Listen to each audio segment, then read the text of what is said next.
Okay, so I left you at the end of last. And a second to do smoke. I left you at the end of last week with some two practices that were common when leaving the cemetery. Now, you all know that much of the laws of mourning is all about minhag. There are different minhagim that different communities practice, and you can find literally practices going from here to here. I don't know, have any of you ever seen the Chevra Kadisha walk around the Aron? So there's actually a minhag where the Chevra Kadisha walks, they make circles around the Aron. And a lot of it has to do with things that are, quite frankly, a little bit out of our realm of usual exposure, with ruach ra'ah, with evil spirits that accompany an individual or that are attracted to death. These are minhagim that have come about over the ages as a result of those things.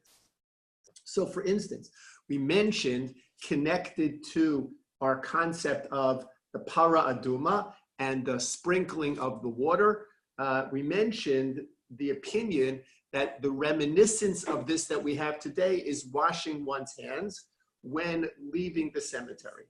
Okay, that we wash one's hands when leaving the cemetery. Now, this is confusing to people, and it's interesting. I know that you don't usually hang out at cemeteries, but I usually do. So you could literally park your car in front of the washing place, and you could see people wash all different kinds of ways, right? Because we're not sure how to do it, right? We're not sure how to do it because we do it so many different ways. The basic washing ways that we are familiar with is the washing before eating bread, what we refer to as netilas yadayim, and for many of us, the washing when waking up in the morning, what's referred to as negelwasser, right? Negelwasser. So those two washings are for us the framework that we have when we talk about washing. So what are those? So those two washings are different. What was negelwasser? Must have been something else. What do you mean before it was In other words, negelwasser? that's Yiddish, right? So what was there a Hebrew term for it? Netilas yadayim in the morning, Oh, okay. right? It's netilas yadayim. What does negelwasser mean? Nail. Nail washing. Wasser is water, so water over the nails. I mean, basically, it was, hand washing in the morning. That's what it became. Right, correct, right? So it's referred to as netilat yadayim. Now, what's the difference between those two ways of washing? So we know that when it comes to netilas yadayim before eating bread, one washes in the following way. You take your cup, your washing cup.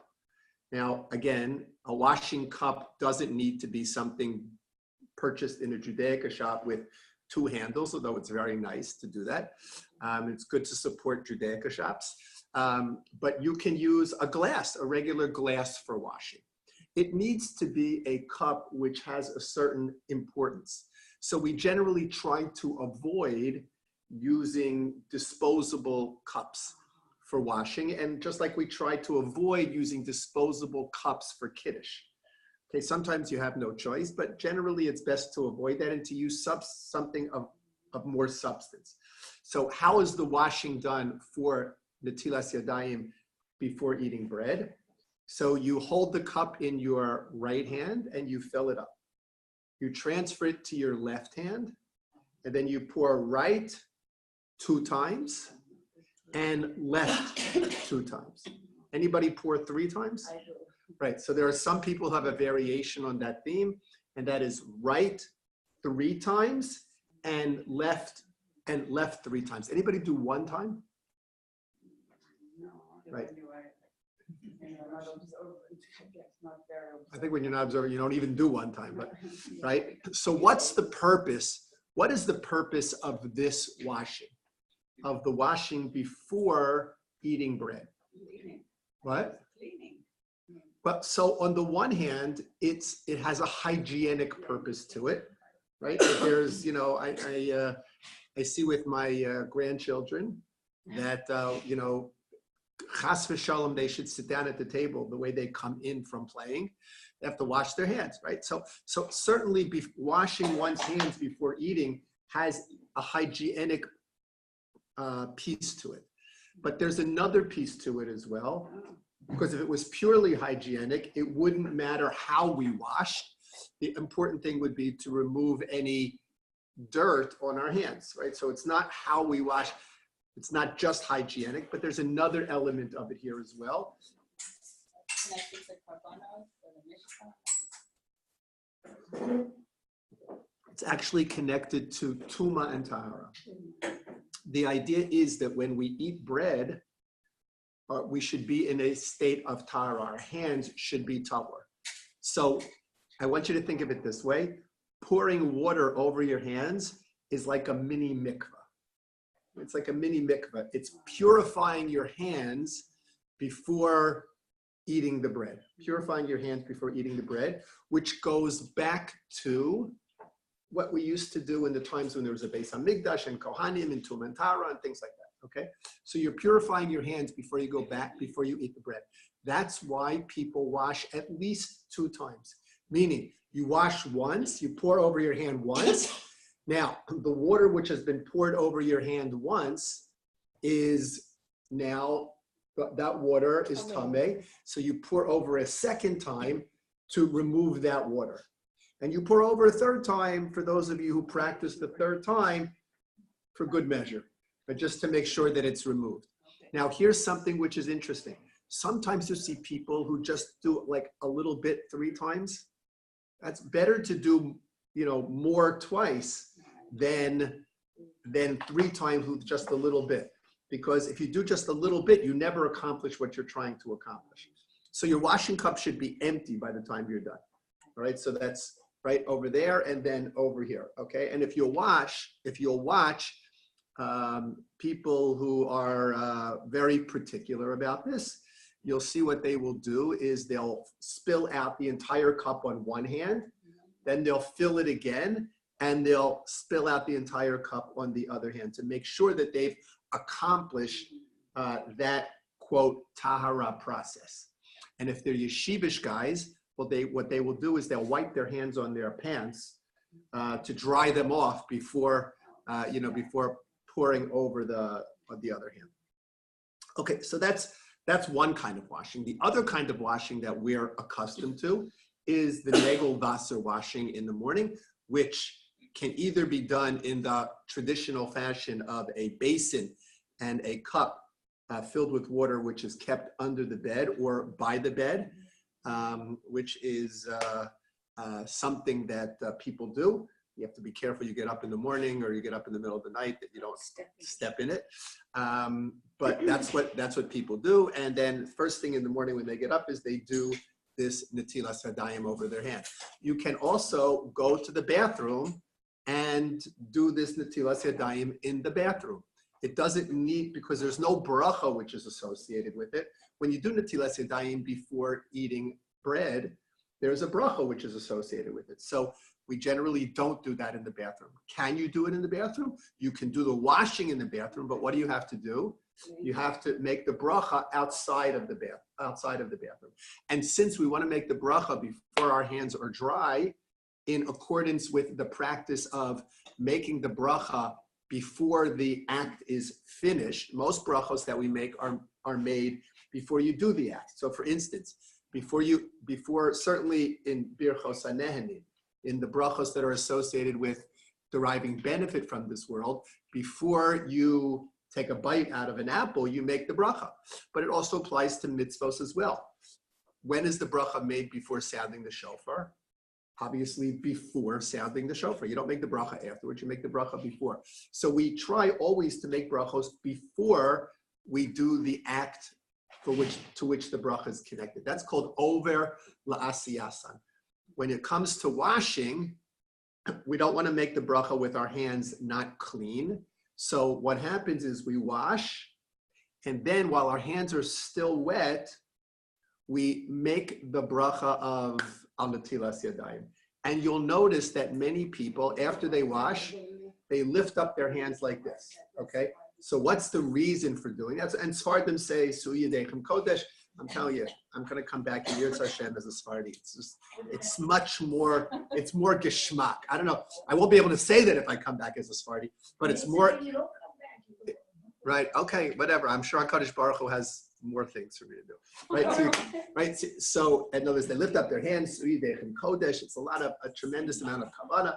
But most people lift up their hands. Why? It's interesting. Because we don't want the water to drip back down over our hands, right? So if you lift up your hands, where's the water going? Water's going down this way, right? So for the brief instant, right, on your shirt, right? So in the brief instant before you dry your hands, that's what you do. So if you wash in the bathroom, you have to walk out of the bathroom with wet hands, and then you get it all over the floor. But that's it's preferable, obviously, to wash in a place where you can make the bracha and dry your hands right there. So that's this washing. It's for the purpose of tahara. That's the Netilas Yadayim before eating bread. The Netilas Yadayim in the morning is done differently. The Netilas Yadayim in the morning is connected to two things. Number one, cleanliness, hygiene, because as the Talmud says, when we're sleeping, we don't know what our hands have touched. Our hands are referred to as Yadayim Askanios, right? Whatever that means. Right? So it's possible that your hands have touched parts of the body that would require your hands to be washed. That's hygiene purpose, but there's also a perspective of removing the ruach ra'ah of sleep. Why is there a ruach ra'ah of sleep? What is a ruach ra'ah? I don't know. The literal translation of ruach ra'ah is an evil spirit. So why is there an evil spirit when you sleep? Because sleep, we are told, is 1/60th of death. That when an individual sleeps, the body slows down. And Chazal considered that a kind of symbolic death, if you will. We almost have this idea, it's an interesting idea, that it's more than simply the body slowing down, that the neshama leaves at night, checks in, and comes back. Right? It's almost like the neshama leaves at night, plugs in, downloads the day's activities, uploads the instructions for the next day, and comes back into the goof. So if a neshama leaves a body, so that's death. All right, the neshama has come back. So associated with death is this ruach ra, this evil spirit. You don't tell the kids this. No. They don't go to sleep now. Can you imagine telling them? Oh, you were. I don't even tell the adults this. Summer went up at night. Oh, yeah, aunties. Yeah, that's what we learned. But nobody knows what the words mean. They all know the melody, right? Right? They know the melody. They know the song from Nachum Siegel, but nobody knows, right? Nobody knows what do the words mean. Shehechazarta bi nishmasi b'chemla rabba, right?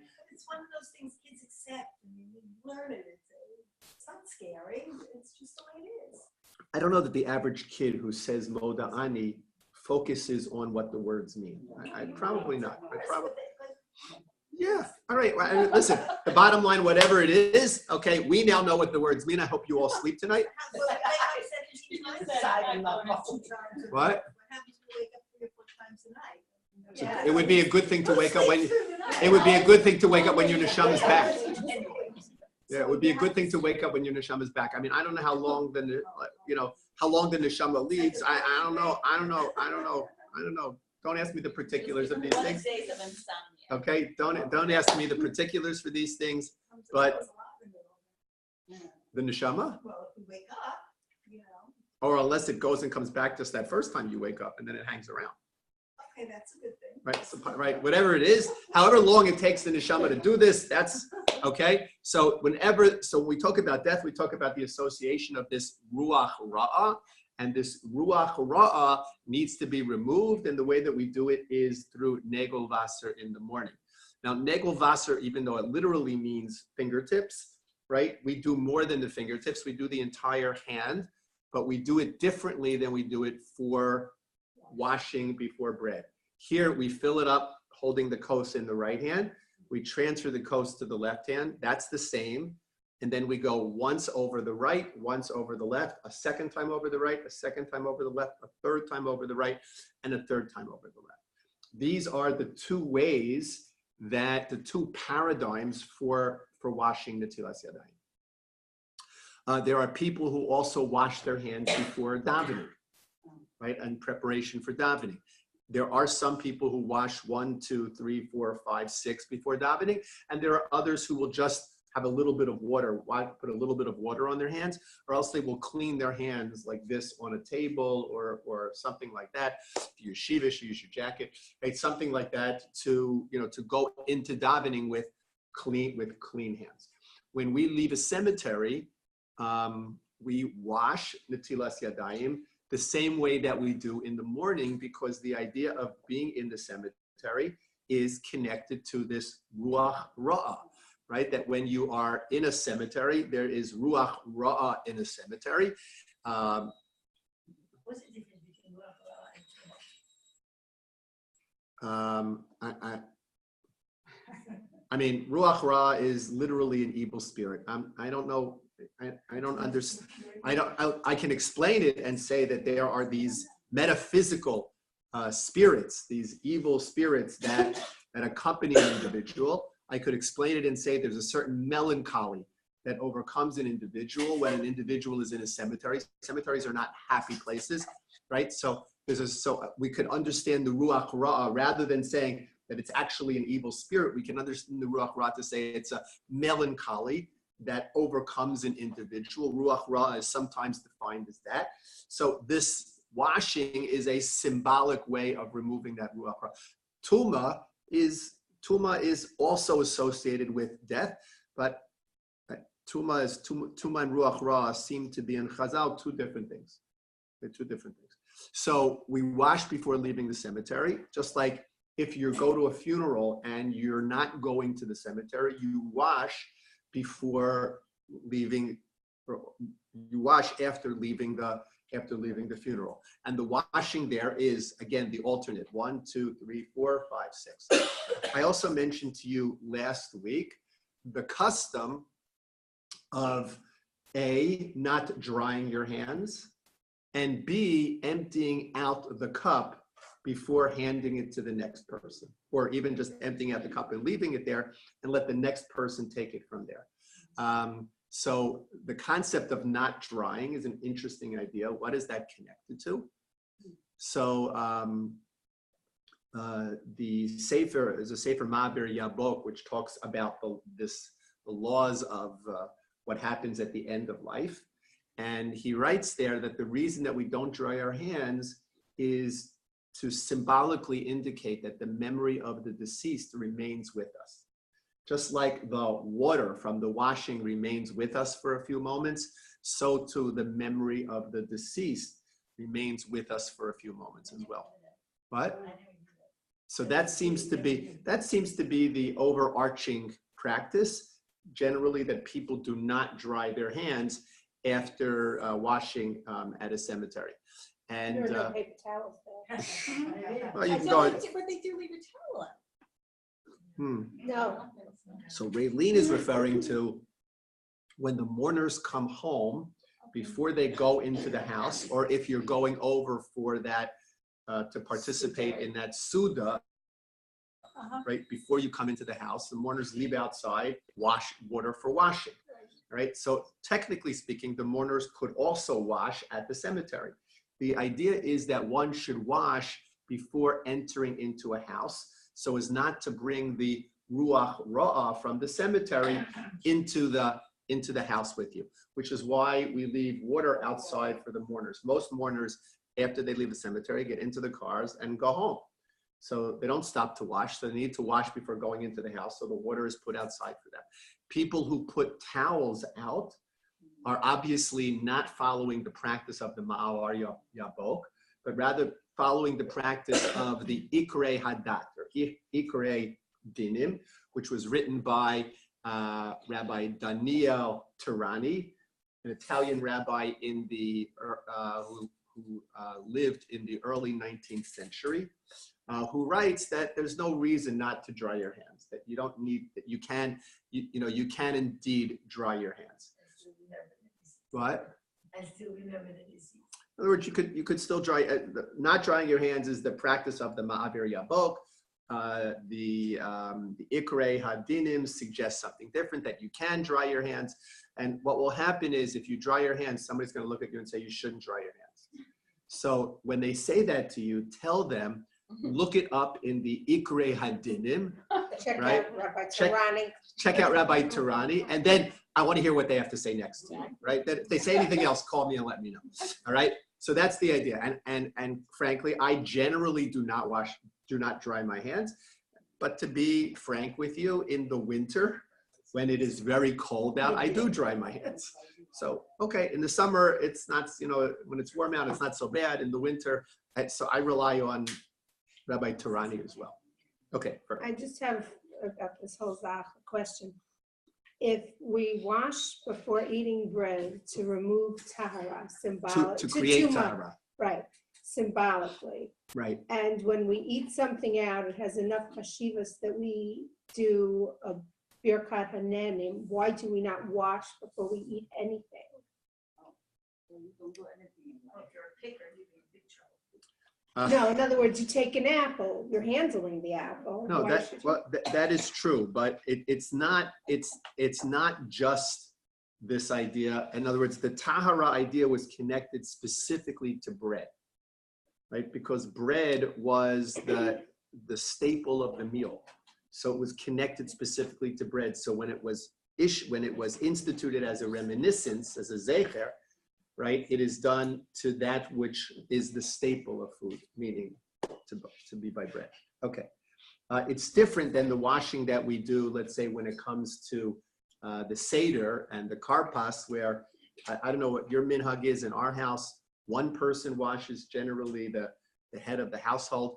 So that means that my wife gets up and washes Netilas Yadayim, right? So generally one person washes. Some people have the minhag where everyone washes. I don't know if you have that.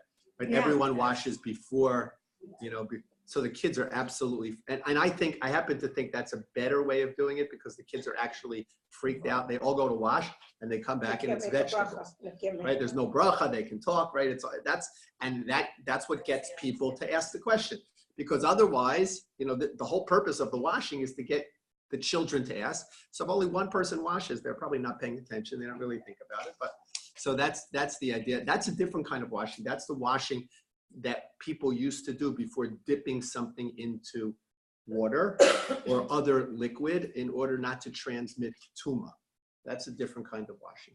Okay, so these are the reasons for washing. And generally, by and large, we use a kos, we use a cup for the washing, certainly before Netilas Yadayim. For the washing at the cemetery, and for the washing Negel Wasser in the morning, we generally use a cup. What happens if you don't have a cup? What do you do if you don't have a cup? A Negel Wasser cup in a specific designated. No, you don't need a Negel Wasser cup. You can use anything for the same cup you use for Netilas Yadayim before bread. You could use it. You don't need a special Negel Wasser cup. But what happens if you go to somebody's home and there's no cup there? What? Cup your hands? No, use a glass. No, Pass I mean, your there's, hands under the faucet. so pass your hands under the faucet. Interesting. You actually have to shut the faucet off, turn it on. In other words, you put your hand underneath, you turn the faucet on, you shut it off. Turn the faucet on, you shut it off. Well, if you're doing it in the morning, turn your faucet on, you shut it off. Go to the next faucet, turn it on, shut it off. Because when you open a faucet, the water is coming through your koach, through your effort. That's the same, not quite as good, but pouring the water. If you were to open the faucet and then just keep your hand underneath it, so what came out at first would be based on your koach, but what comes out afterwards is not really connected to your koach. So that's what you do. So, and if you're washing for the Netilas Yadayim before you open the faucet, close it, open it again, close it, then go the other hand and do it that way. I think I missed something because I came late, so I'm sorry. But you don't make a bracha at the cemetery when you wash. And you don't make a bracha by Negel Wasser. I mean, I know that in my siddur, it says some people make the bracha, When at they Negel come Wasser, out, and when they some come, people go make ahead. it when they're davening. Correct. So what's the, Correct. what's your, what should you No, do? so either when I say you don't make the bracha Negel Wasser, I mean You don't go into the bathroom if you're washing in the bathroom and make the bracha, Right. right? There is a bracha of al netilas yadayim in the morning, and you make that either after you come out of the bathroom or if you're washing at home, right then you do it. You know, let's say you have it by your bed, so you say you wake up in the morning, you say, oh my God, I overslept. Then you say moda ani. All right. Hopefully you say moda ani first before you say, oh my gosh, I overslept. Or you say moda ani, you wash, you make the bracha of al netilas yadayim. That's what many people do. Another opinion is you make the bracha of moda of al netilas yadayim in shul, which could be disconnected by some time from the time that you wash until the time that you actually make the bracha. It's preferable to make the bracha sooner rather than it is later. Now that we're at this topic and about Netilat in shul versus home. On Shabbat morning, don't we have to all do our brachot first before we go to shul? Don't we have to do all what? Our brachot shacharit before we go to shul? It all depends what time you come to shul. Normal time. The shul 8:30, whatever. Normal time. If you, Someone like when you say shacharit in shul. what kind of berachot you mean? Asher natan lasech v'bina levchin ben yom u'v'layla. Those are said in shul. We always say those in shul. Not when you come in the morning before you go to shul. What if they're learning Torah in shul? You didn't do the brachot in the Torah. No, so many people, I mean, you can either say the bracha of, in other words, in the morning, there's a whole series of bracha, right? You say the bracha al netilas yadayim. You say asher yatzar, all right, which is connected to going to the bathroom. You say the birchos haTorah in the morning. Many people say those right away. In other words, let's say they wash netilas yadayim, they wash negel vaser and make the bracha of netilas yadayim. They go to the bathroom, they come out, they make the bracha of asher yatzar. Then Elokai neshama is in there. Right? Elokai neshama is in there somewhere, right?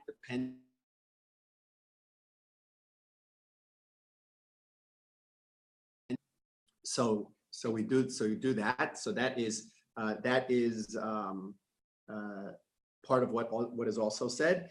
And then birchos hashachar are said. So some people say everything at home. What's everything? 10 more brachot. Whatever. It's only 8 more brachot. Whatever it is, some people say them at home before coming to shul, and other people say them. Either way is acceptable lahalacha. Either way. Okay, so that's as far as the netilas yadayim. By the way, there's an interesting minhag which is mentioned. I don't know if any of you are aware of this minhag. There's a minhag which is mentioned to sit down 7 times when leaving the cemetery. Have you ever seen that? Right. Generally, we don't practice this today. There are some people who have you seen it? Some people where family will sit down 3 times before leaving the cemetery. On the ground or on like a chair or something like that. And the idea behind that is that, again, the same idea that ruach ra'ah accompanies a person when they leave the cemetery, and each time the person stops, the ruach ra'ah, a little bit of the leaves. Right. So the idea of the 7 times obviously was connected to the 7 stops that one would make, going to the graveside. So the 7 stops away each time, more of the ruach ra'ah would go. Okay, we don't do that. Yeah. Rings, I've seen cemetery, people don't take it. I don't see people taking their rings. Right, people, the rules of rings, when it comes to netilas yadayim, has to do with what we call a hefsek, right? When you go to the mikvah, okay, when a woman goes to the mikvah, men are a little bit less makpid on this. When a woman goes to the mikvah, she wants to be sure that there is nothing serving as a barrier between the waters of the mikvah and her body. So if you have a Band-Aid around your finger, you have to take the Band-Aid off, right? You also have to get the adhesive off, whatever. If you have ink on your hands, it's the worst, right? I don't speak from personal experience, but if you have ink on your hand, you have to use bleach or whatever to try to get it off. Can't go to the mikvah if you have a cast on. Right? There are women who get the cast off, go to the mikvah, and then go to the doctor and get the cast put back on, whatever it is. Okay. But you can't have a chatzitz, you can't have something. So we take those same laws and apply them to the netilas yadayim before eating bread. Meaning, if you're wearing a wedding band or an engagement ring, so you take it off before you do netilas yadayim. So the ring does not serve as a chatzitz, as a barrier between the water and your hands. what is the determining factor as to whether you should take your ring off or not? If you need, right, if you need bread wearing your wedding band or an engagement ring, so then you can leave it on, because obviously, you don't consider it, it's not a chatzitza to that extent. A chatzitza has to be something that you're concerned about as well. So if you're kneading dough, wearing your wedding band, so then people have a minhag to leave it on. But when it comes to the ruach ra'ah washing, it's not the same dinim as chatzitza, and therefore nobody takes off their rings. I also mentioned a second minhag, and that is the pulling up of the grass and throwing it behind you, right? That when people leave the cemetery, some people have the minhag to pluck some grass from the ground and to throw it behind them, right? I think you mentioned that your mother, right? Right?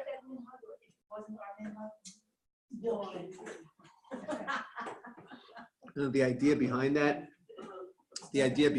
is to bring to mind Tchias HaMesim, right? That some say Tchias HaMesim, just like the grass withers and dies and then comes back in the spring, right? So too, for us, even after physical death, there will be a time of Tchias HaMesim, a time when we will come back.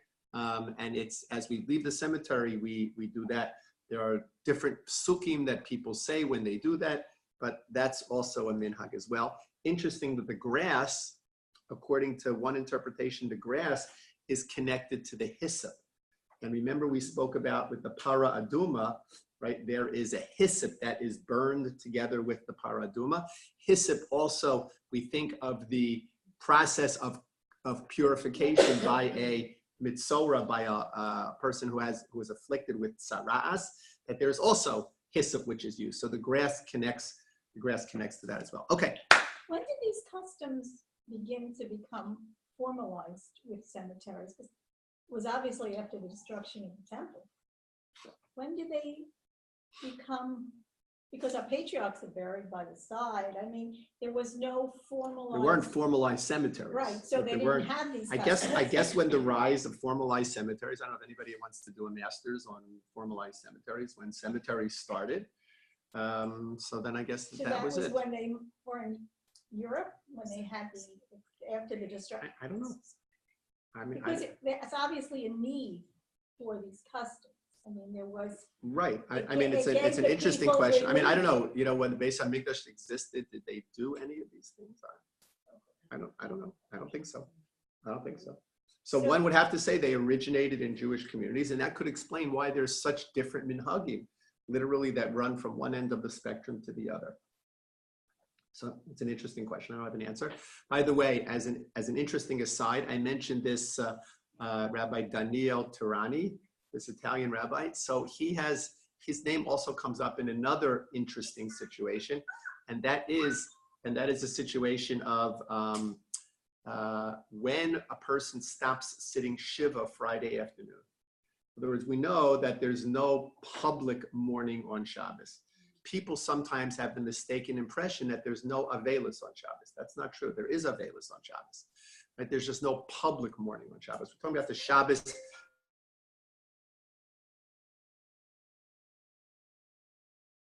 Right? This is the there is this concept. Okay. Right, there is this concept of Avelis on Shabbos, the Shabbos during Shiva, but it stops publicly.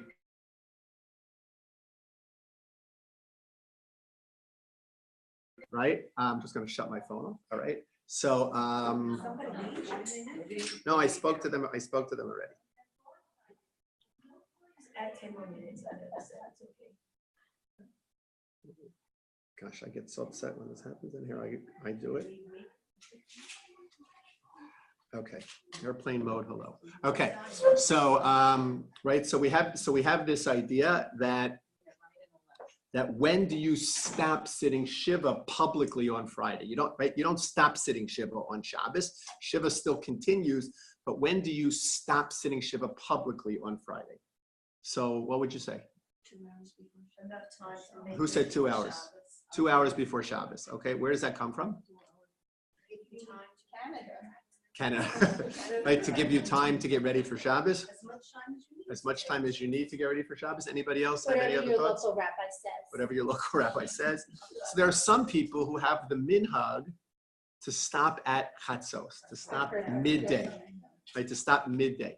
So it's an interesting minhag where exactly it comes from. Rabbi Tarani. Well, Rabbi Tarani defends it. In other words, he says that, that this obviously was a custom that people used to follow. And if such was the custom, we shouldn't change it in our day. That's what Rabbi Tarani, obviously back in the 19th century in Italy, there was a whole discussion about this.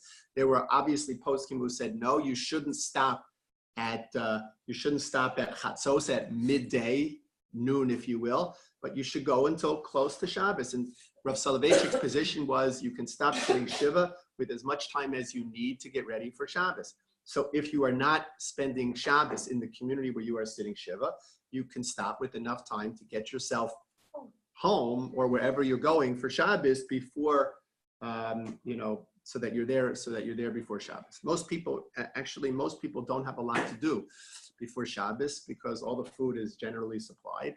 So technically speaking, you should be sitting until close to Shabbos, samuch l'Shabbos. But Rabbi Tarani does justify this minhag of getting up at noon on chatzos. Okay, let's go back to our pasuk. We're on page 840.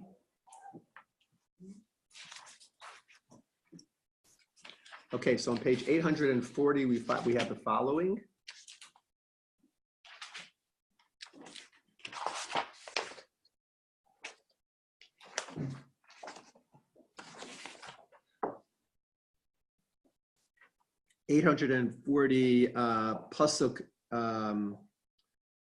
Pasuk Yud Beis, Pasuk 12, 840, Pasuk 12.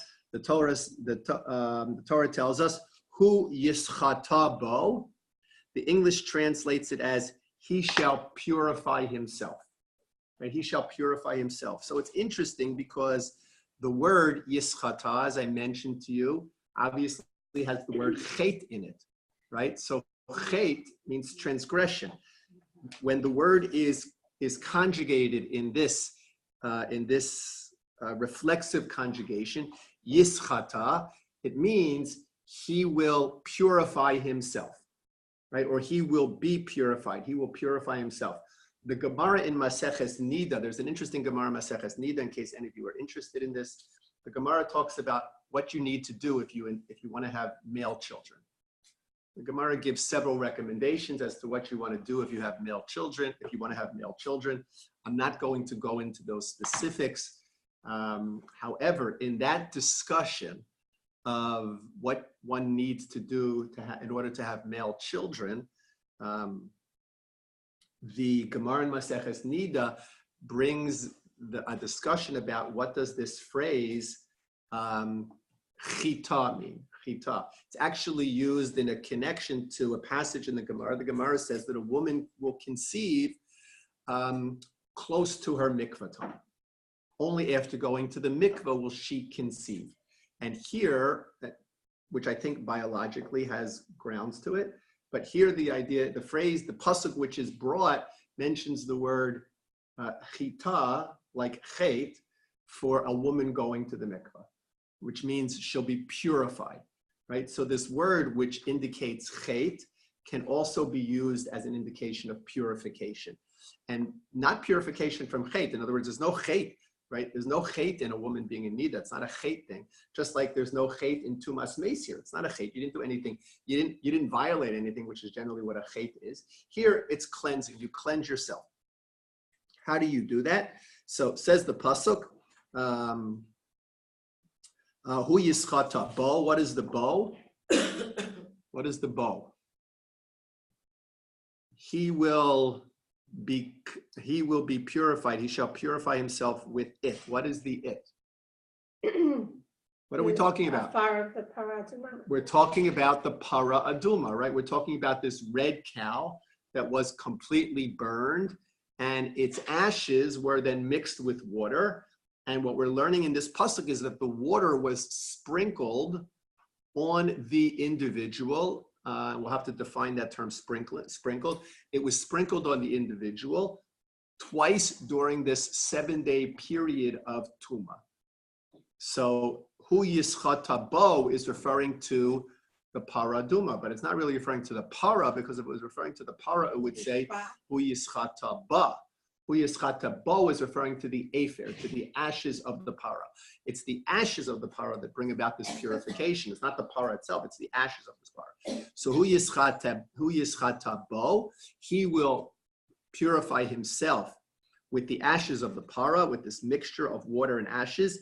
Bayom hashlishi, uvayom hashvi'i yitar, right? That what happens? So remember, we said that when a person touches a dead body or becomes tameh in one of the other ways that we discussed last week, that tumas meis lasts for shivas yamim. That's the pasuk right before this. That's pasuk yud aleph. Hanogea b'meis lechol nefesh adam v'tamei shivas yamim. Person is tameh for 7 days. And we spoke last week about what's the concept of 7 days, what does 7 days represent and why. But during this 7-day period, so you have two sprinkles, but two stages that you have to reach in this process, all right? One is on the 3rd day and one is on the 7th day. On the 3rd day, you have the waters of the para aduma, the waters that are the ashes of the para aduma and water and maim chayim mixed together. That is sprinkled on you on the 3rd day and also on the 7th day. What's day one for that? Is that from the time you touch it is day one or the next day? The day you touch it, that becomes day one. Day one ends at that night, at nightfall. Same thing with Shiva. We say mikzas hayom kekula, right? Same thing by Hilchos Nida, right? That if a woman becomes a Nida at 4 o'clock in the afternoon, so at nightfall, she's going into her 2nd day, right? That's what we talk about. So this is if you're in Jerusalem, because what if you're telling me outside Jerusalem, in a Canary? So where does it? No, so we said the ashes of the paraduma were sent all throughout Israel, Or the cities? right? All the cities had ashes of the paraduma. So you didn't have to come to Jerusalem to become tahor. You could become tahor in Tzfat or wherever, So right? did you need a Kohen to do this? You needed Or- a Kohen to do it. Because it says he shall purify himself. Right, correct. But you didn't sprinkle it on yourself. The Kohen actually sprinkled it on you, and we'll talk about that. All right. So hu yischat bo bayom hashlishi. By the way, it doesn't tell us exactly how he becomes purified. It just says he shall be purified with it. I'm using the word sprinkling because I'm letting the cat out of the bag, but we'll talk about exactly how. Just recognize that here the pasuk is not specific. It's not telling us specifically how. Hu yischat bo bayom hashlishi, on the 3rd day. Uvayom hashvi'i, and on the 7th day, yitar, he goes through this purification process. V'im lo yischata bayom hashlishi uvayom hashvi'i lo yitar. And if it didn't happen on the 3rd day and on the 7th day, he doesn't become tahor. In other words, he has to do it on the 3rd day and he has to do it on the 7th day. It's not enough just to do it on the 3rd day, and it's not enough. Let's say he did it on the 3rd day, but he didn't do it on the 7th day, or he did it on the 7th day, but he didn't do it on the 3rd day. You can't become tahor that way. It has to be the 3rd day and it has to be the 7th day. Yeah. Can he, if he doesn't do it on the 3rd day, but does it on the 4th day, can he kick it up? And no, if he doesn't remember or if something happens, can he kick it up? Kick it up meaning? That he still observes it on for the same, does it twice within the same repetition. Okay, so we're gonna, when we try to understand why the 3rd day and the 7th day, we're gonna deal with, like, what is it? Is it specifically the 3rd day and specifically the 7th day? So if you forgot, that means that you're out of luck forever, or is that there needs to be an interval between these, and if you forgot, we can regroup the interval or something. We'll talk about that. But let's first of all understand the process, and that is this yischata bo on the 3rd and the 7th day. Okay, I'm telling you that this yischata now is the sprinkling of the water on the third day and on the seventh day. Now, obviously, the question is, why the third day and why the seventh day? What's this connection between the third day and the seventh day?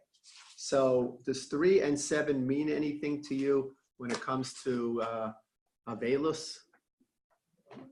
3 and 7. Oh, it's more chamor on the first 3 days, and it's supposed to lighten up a little bit. Okay, so did any of you ever hear of the custom of not visiting the Shiva house for the first 3 days? Yes. Okay, Unless so you the were first close. day, all right? But so there's a general assumption that for the first 3 days, you should not visit the Shiva house. Somebody said, unless you're close, Right. right? So what's pshat? How do you know if you're close? Of course I'm close, right? I don't want to be, right? In our community, everybody goes like right away because chas v'shalom, they shouldn't think I'm close, all right? So what's the idea behind that? So the concept of not visiting a Shiva home for the first 3 days is because during the first 3 days, it's very difficult to comfort someone. The first 3 days are known as, the Medrash says, Shalosha Yomim Lebechi. That for the first 3 days, what is the response of the Avel? The response of the Avel is Bechi. Bechi is crying. Right? So the response of the Avel for the first 3 days is Bechi. Meaning that the intensity for the first 3 days, the intensity is very powerful. And since that intensity is very powerful, it's very difficult to comfort someone. We have this awful Minhag America. It's an awful Minhag America. There are some Minhagei America that are not terrible, such as an unveiling, which is a Minhag America. They never had unveilings in Europe. They don't have unveilings in Israel. It's a Minhag America, right? Unveilings. I'm not sure if it was created by the monument makers or by Hallmark, right? But it was like one of these Minhag Americas. It's not so bad, but the other Minhag America, which I find terrible, is this Minhag of going into the family before the funeral starts, right? Right? What happens? The family is sitting there in this quote family room, and everybody is filing through, and like a receiving line, like thank you for coming to my bar mitzvah, and offering words of nechama to the family. All right. Now I understand why funeral homes do it, because a lot of people are leaving. They're not going out to the cemetery, so they want the family to see that they're there, so they do this. I understand that. But according to our tradition, a person can't be comforted before burial. It's impossible, right? That misha meso mutal lefano, that when the dead body is still unburied, in other words, you're sitting here and the dead body is over there, or the body, right, is sitting over there. So it's impossible to comfort an individual. Comforting is a process. So you're offering words of comfort at a time when they're basically meaningless. Right? They're basically, and mourners don't know what to say. First of all, people in line don't know what to say. Mourners don't know what to say. It's a very uncomfortable time. Comes from where? From wakes? I mean, that we copied it from them? Could be. Depends on, I don't know. Marketing. Could be. I don't know. And it's interesting. Interesting question. It's an interesting question. But I mean, look. I see it. I see it even in Shomrei Hadas, right? Even in Shomrei Hadas, I see it. Shomrei Hadas. They don't have a big, they don't have a big family room. They have a small room. And some people go into the room. Most people just go into the chapel where the service is going to be. But some people go into the room, and they probably do it. What? Sign-in book also. Oh, that's awful. You can do it online. They have a sign-in book. But again, online. what's the purpose of the sign-in book? They should be there. No, the purpose of the sign-in book is so that the funeral home can sell you acknowledgement cards, so you can send them to the people who signed in. If there's not, you don't have a sign-in book, what are you going to buy the acknowledgement cards for, right? So anyway, whatever it is, I mean, chas v'shalom, right? Funeral homes are very important, and we're really grateful for all that they do. We do need them. We do need them. We're very grateful for all that they do. But, these are some minhagim that are not so appropriate. But the first 3 days are days of bechi, right? The first 3 days after an individual is buried are days of bechi, where the family cries. It's an intense period. Now, again, there are families who cry for a year or years, and there are families who don't cry at all. When we say the 3 days, right, the first 3 days are days of bechi, what we're saying, or what the Gemara is telling us, is that within the period of the 7 days of mourning, there is a transition. The first period of time is intense mourning, during which it's difficult to comfort. And the second period of time is a time when words of comfort will be more meaningful, right? So the first 3 days are days of bechi. On day 3, there's a transition. So now I understand why am I sprinkling the ashes of the para aduma on the individual on day 3? Because what is day 3? Day 3 is a day of transition. It's a day of transition. It's the transition from bechi to non-bechi. What is day 7? So day 7 also marks a transition, meaning that we say shlosha yamim lebechi and shiva yamim lehesped. What does it mean, shiva yamim lehesped? 7 days in which an individual who died can be eulogized.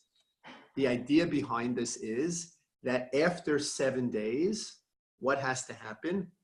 There needs to be a transition.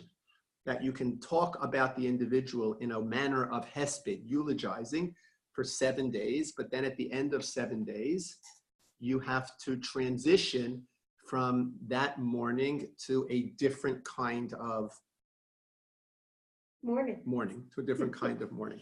Interesting, hesped, eulogies, are generally not associated with happy days. So for instance, Chol HaMoed, there are not hespedim. Rosh Chodesh, there's not hespedim. Chanukah and Purim, there's not hespedim. Now, of course, what often happens is the rabbi will get up and he'll use the famous but, right? In other words, today is a day when there are no hespedim, but, right? So sometimes the but is valuable. For instance, we know that on Chanukah and on Purim, you're not allowed to be maspid, you're not allowed to eulogize unless the individual is a Talmid Chacham. If the individual is a Talmid Chacham, the one who passed. If the individual who passed is a Talmid Chacham, so indeed you can eulogize. And I've heard rabbis get up to say, today is Chanukah, we don't eulogize, but the individual is a Talmid Chacham. Not in the classical sense of the Talmid Chacham, but the individual loved to learn, or the individual was a Talmid Chacham in this area or in that area. It's the but. But technically speaking, the right way to do it is not to eulogize on these days, right? Not to eulogize on these days, which goes to the question. I would think is that which goes to the question of, for whom is the eulogy? Is the eulogy for the deceased, or is the eulogy for the living? Right? Who is the eulogy for? Right? If the eulogy, what? I don't know about that. Maybe the deceased indeed can. In other words, this opinion that says that the eulogy is for the deceased means it's for the kavod of the deceased. In other words, it gives honor to the deceased, which is the same reason why a person who's an avel is entitled to daven for the tzibor, because it gives kavod to the mace. Oh, look at the kind of child that this individual raised. He can lead the tefillah, he can lead the davening. Okay, so that's that connection, right? Saying of Kaddish is a similar kind of thing. So that if we say it was for the mace, okay, but we say it's for the living, so that means we're going to hear it. It's to make us cry and to make us mourn and to make us sad. And if that's the case, then it's inappropriate on these days of communal simcha, like on the days of a Chol HaMoed, on the days of a Rosh Chodesh, on the days of a Chanukah and Purim. And not all of those days are equal in levels of avoiding simcha. Certainly Chol HaMoed is the most serious when it comes to avoiding Simcha. So there are very few buts on Chol HaMoed. Interesting, Sfardim don't practice this. Right? Sfardim do not have the minhag to avoid Hespedim on Chol HaMoed. It is what it is, right? It is what it is. I was at a funeral recently on Chol HaMoed, and they asked me to speak, and I said, Chol HaMoed, so Sephardic rabbi said, we don't observe. Erev Chag as well. Erev Chag and Erev Shabbos, right? Okay. So again, day 7 is a transition, just like day 3 is a transition. Day 7 is a transition. Yes. Since these demarcations of 3 days, 7 days, the shloshim make such real exquisite psychological sense, what happens when there's a death Erev Yom Tov and there's no shiva at all, and sometimes no shloshim? Aren't those individuals robbed of the progression that they actually need? So Sue's asking a very interesting question. Sue is suggesting that this idea of Shiva and then Shloshim is connected to the psychological process that the mourner goes through. And it's the most intense and then less intense, and it very nicely coordinates with psychology. And the answer is yes, you're right. You're absolutely right. And similarly with the 3 days of Bechi and then not visiting during the first 3 days, you're right. However, there are limitations to that. And the limitations are guided by halacha. Meaning, yes, if a person dies Erev Yom Tov and you bury the person Erev Yom Tov, you are deprived of that period of mourning. Now, does that mean that psychologically you're going to be scarred for the rest of your life? I don't know, maybe not. But the halachic component behind it is that private mourning, that the individual as a private person takes a back seat to the community. And Yom Tov is a tremendous time of simcha. We don't mention simcha by Shabbos, right? Simcha is Yom Tov, is a Yom Tov phenomenon. And therefore that public simcha obliterates the private mourning. So yes, you're right. From a psychological perspective, it's a very difficult shiva. It's a very difficult shiva. To sit shiva for 20 minutes is a very difficult thing, especially if it's for someone who, for anybody, but especially if it's someone that you want to talk to. But the flip side of that is also difficult. Meaning if you have a burial during Chol HaMoed or a death before Yom Tov, and the burial can't be before Yom Tov, so the burial is Chol HaMoed and the Shiva begins after Yom Tov. That's like an extended Shiva, which is also very, very hard. But that's what the halacha says. So our psychological connection, the bottom line is that the reason we observe Shiva and Shloshim is not because psychologically it makes sense. The reason we observe Shiva and Shloshim is because that's what the halacha requires from us. Is there a psychological benefit to observing Shiva and Shloshim? Yes, there is. But you can also say there's a strong psychological benefit to following a system of guidelines in your life that dictate, how you behave. Right? So for instance, I've spoken to lots of people who at the end of Shiva do not want to stop. They don't want to stop. It's terrifying because you're going from this cocoon in which you lived for 7 days back to the real world, and you don't want to go back to the real world. But nevertheless, halacha says you don't have a choice. You have to stop. Or you have to transition. You don't want to, doesn't matter. You have to transition. We can't dictate what a person feels inside, but we can dictate what happens on the outside. And often what happens on the outside impacts on what's on the inside. So yes, but there's overarching concerns. So okay. the community trumps the personal, the individual. I don't like to use that word, but the community overrides. Yeah. The community overrides the individual. Well, the reason that's because in our culture, or not in the present day, the individual usually takes precedent. So we have difficulty accepting sometimes that the community takes the forefront. Well, that's halacha in general. That's halacha in general. Okay. So we understand why there's a sprinkling on the 3rd day and why there's a sprinkling on the 7th day, even though we haven't yet defined what this sprinkling is. What is it, like 3 times, 7 times? how much water is sprinkled. We haven't gone through any of that, but a sprinkling on the third day and a sprinkling on the seventh day. And as the Medrash says, those days are days of transition. So the idea here is that these days mark transition in mourning. They also mark a transition in Tuma. That if we associate Tuma, if we say, like Rabbi Franz said, that Tuma is beyond rational comprehension, okay, so it's beyond rational comprehension. This is what the halacha requires. That's why we do it. On the other hand, if we understand Tuma as a reflection of a psychological phenomenon, which is how the Soloveitchik family understood it, so then we understand, just like there's a transition in Avela, so too there's a transition in Tuma. After 3 days, right, things start to get a little bit better. After 7 days, still a little bit better. So there's a sprinkling on the third day and there's a sprinkling on the seventh day.